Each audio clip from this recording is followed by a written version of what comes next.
Modern Love, the podcast, is supported by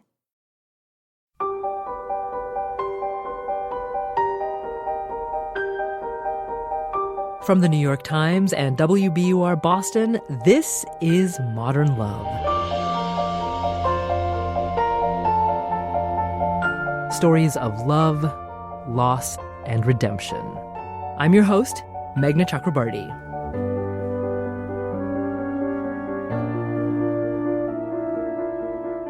Sometimes our most rewarding relationships come in unexpected packages, and sometimes people on the outside just don't get it.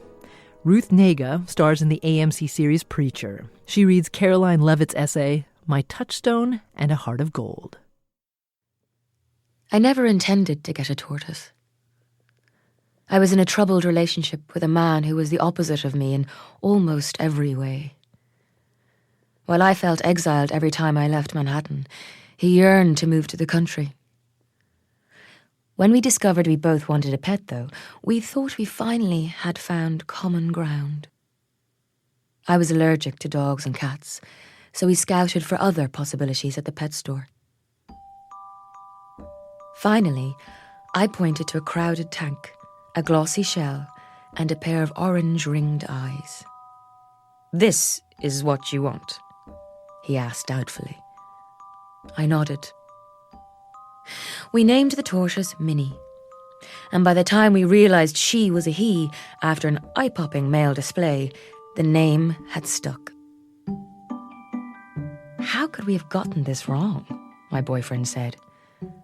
But I didn't care. How could I not love this strange little creature? Minnie scuttled around our apartment, taking delicate little steps, sometimes eating lint off the carpet. He clacked his jaw as if he were speaking and drew up his long, lovely neck to sniff at the air. I bathed him in the sink. I hand-fed him avocado, wiggling it so he would think it was live food, and sometimes he shut his eyes as if the morsel was simply too delicious to bear. I even kissed his shell. "You're a little obsessive about him," my boyfriend accused. "It isn't normal." He didn't like the way I talked to Minnie every day, eye to eye. "He's just a reptile," he stressed. And though he had professed to want to marry me, he began to mention it less and less. The more time I spent discovering the tortoise, the more my boyfriend uncovered things about me he didn't like. My friends were now too loud, and why couldn't I trade my jeans for something more feminine, with a flounce? One weekend, when he had gone out to spend the bright summer day with his parents at their country club, I was sitting alone watching an old movie on TV, the tortoise on my lap, a book on the table for later. As I stroked Minnie's leathery head, I began to realise how calm and happy I was. I had a more fulfilling relationship with the tortoise than I did with the boyfriend. Minnie and I let each other be who we were. It wasn't long before I broke up with the boyfriend, and Minnie and I moved to a small apartment in Chelsea. I knew the breakup was the right thing to do, and I wasn't as dejected as I had feared. Because as soon as I opened the door, I heard rustling, and there was Minnie, stretching out his beautiful neck in greeting. Every night I would take Minnie out of the tank and put him on the table and tell him about my day. Sometimes I'd cry because I was lonely. But Minnie always seemed to listen and clack his jaws at just the right places in my narrative. At night, when I woke up, all I had to do was look across the room, and there he was, a Buddha in a shell, wise and deeply comforting. I didn't want to be in a relationship again where someone wanted me to pretzel myself into someone I wasn't. "You're odd," my ex had told me. "All you want to do is watch movies, read books, and play with Minnie." He meant it as a rebuke, but I kept thinking, what was wrong with that kind of nirvana? "Don't worry," my friend Jane said when I cried that maybe I was too strange, that maybe no one else would ever love me. "Someone's going to find that so-called oddness your most appealing trait." Because Minnie was so important to me, I began to measure my dates by how they treated him. If dates gave Minnie the stink eye, that was that. If they expressed interest or wanted to hold him, it made me warm to them. But sooner or later a date would ask, "Do we have to eat with the tortoise on the table?" Or, "This is a pet?" And my heart would shudder. When I met Jeff, a smart, funny journalist who took me to a toy store for our first date, I was anxious about how much I liked him. I invited him to dinner, which I admit was more dare than a meal. Minnie was on the table in a glass tank with us. We were having spaghetti. Minnie was having live worms. Jeff cautiously sat down. He looked from me to the tortoise tank and didn't say a word. When Minnie lunged for a worm, Jeff flinched. But he didn't get up and leave, and at the end of the evening he asked for another date. He didn't object weeks later when I told him I wanted us to take Minnie to Central Park, and he came with a picnic basket and a little wrapped gift. I opened it, and inside was a little red rubber squid toy. "I thought he'd like it," Jeff said, wiggling it at Minnie, who lunged towards it. Where my old boyfriend told me how obsessive I was about Minnie, Jeff celebrated our connection, making a fake newspaper cover featuring Minnie and me. "Startling tales of tortoise life. She holds me under the faucet," the headline blared. 2 years later, we married and moved to Hoboken, New Jersey, where Minnie resided in a glass tank on a table in my writing studio. All I had to do to see him was turn around. When Jeff and I had a child, I got critically ill with a rare blood disorder. I was in the hospital for 3 months and at home in bed for another 6. Jeff would bring in our son every morning and set him on the bed so I could cradle and play with him.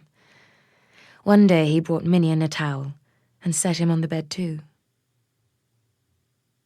Minnie and I had been together for 20 years when his body began to fail.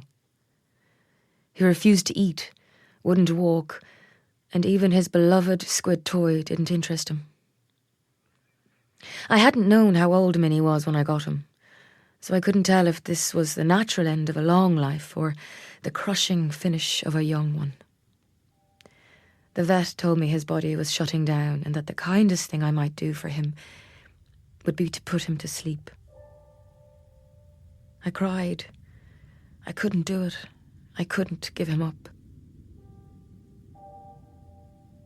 One afternoon, when Jeff wasn't home and our son was at school, I heard a noise in my office. When I walked in, Minnie wasn't moving, and when I lifted him, his legs fell gracelessly against my hand. Sobbing, I carried him outside to our postage stamp backyard. I wanted to bury him there so he'd always be a presence near me, but the ground was rocky and I couldn't dig a hole deeper than 4 inches, barely enough to cover his shell. Worse, it started to rain, soaking me. I kept imagining Minnie's bones floating up from the ground like something out of Stephen King's Pet Sematary. So I wrapped him in a towel and ran 2 blocks to the vet, where, covered in mud and weeping, I let them gently take him from me. I grieved. Of course I grieved. But when I told people how much I missed him, how I couldn't write without him in my office, they didn't get it. "He was like a pet rock," my mother said. "How can you miss a rock?"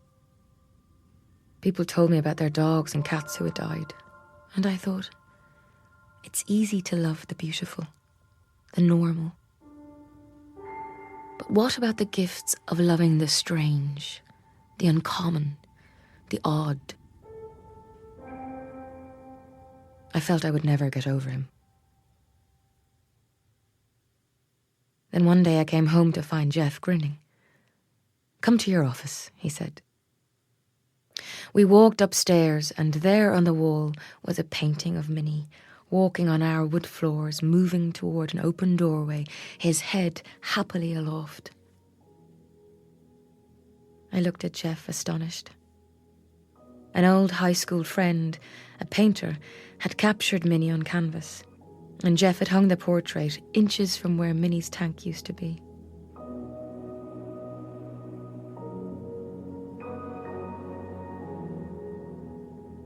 Recently, when I got up to go to work in my office, I thought about how, for a while, I was unlucky in love.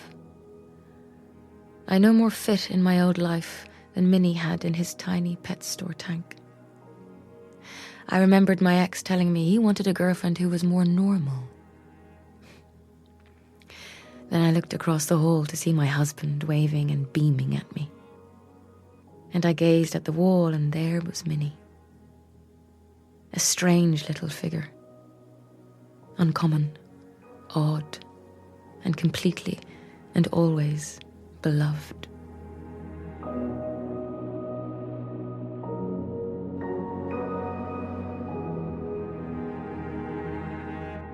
Ruth Negga, reading Caroline Leavitt's essay, My Touchstone and a Heart of Gold.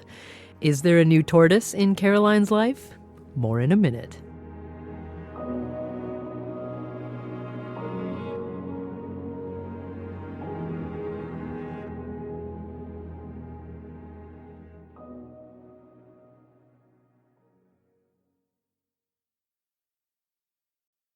We're back. It's Modern Love, the podcast. I'm Meghna Chakrabarti. Now for a postscript from this week's writer, Caroline Leavitt. People did think I was completely nuts to have a tortoise. I had his photographs up on the wall. I talked about him all the time. And when they came over to my apartment, a lot of times people would be aghast. But I got so much from that tortoise, and I loved him so much that I really didn't care what people said. I just felt, they just didn't understand. Caroline's essay really struck a chord with people. She received many responses, especially from people, you guessed it, who have tortoises for pets. It set up some really interesting discussions because people were talking about what drew them to an animal and what does it really mean to love a certain kind of animal as opposed to a cute and fluffy puppy, which is really easy to love. It's been 3 years since Caroline's essay was published, and she hasn't replaced Minnie with another pet. She says she'll never stop missing the simple joys that Minnie gave her, like their daily ritual of spending time outside together. Sometimes I would just walk him up and down the street, and he would walk very, very slowly in front of me, and I would walk behind him as close as I could. And I had to stay pretty close because a lot of times people thought he was dinner, actually. Caroline says her love of Minnie helped her navigate some challenging times. She used the same patience she learned while following her tortoise in Central Park and applied it to her writing career. Her first novel was successful, but the next 7 were all failures. When her 9th novel was rejected by her publisher, she nearly gave up. But then she decided to shop the manuscript to another publishing house, and they saw something others had missed. The book, called Pictures of You, became a New York Times bestseller. Minnie really did change the way I saw the world. I really felt that there was some sort of communion, and it changed me in the sense that I began to realize that there are things that are not so obvious, and maybe they're not so beautiful to most people, but they're just as profound and just as important. And it made me think about how many other profound, amazing connections there are in life, and sometimes we don't even see them. Caroline Leavitt. Her latest novel is Cruel, Beautiful World, and it was released last month. You can see pictures of Caroline and Minnie at wbur.org/modernlove. Thanks to Ruth Negga for reading this week. We asked her why she chose this essay. It made me quite emotional, and I really connected to the idea that there's one line when she says it's easy to love beautiful things, but what about the gifts of loving the odd and the strange? And that very much resonated with me because I love the odd and the strange. We'll hear from Daniel Jones after the break.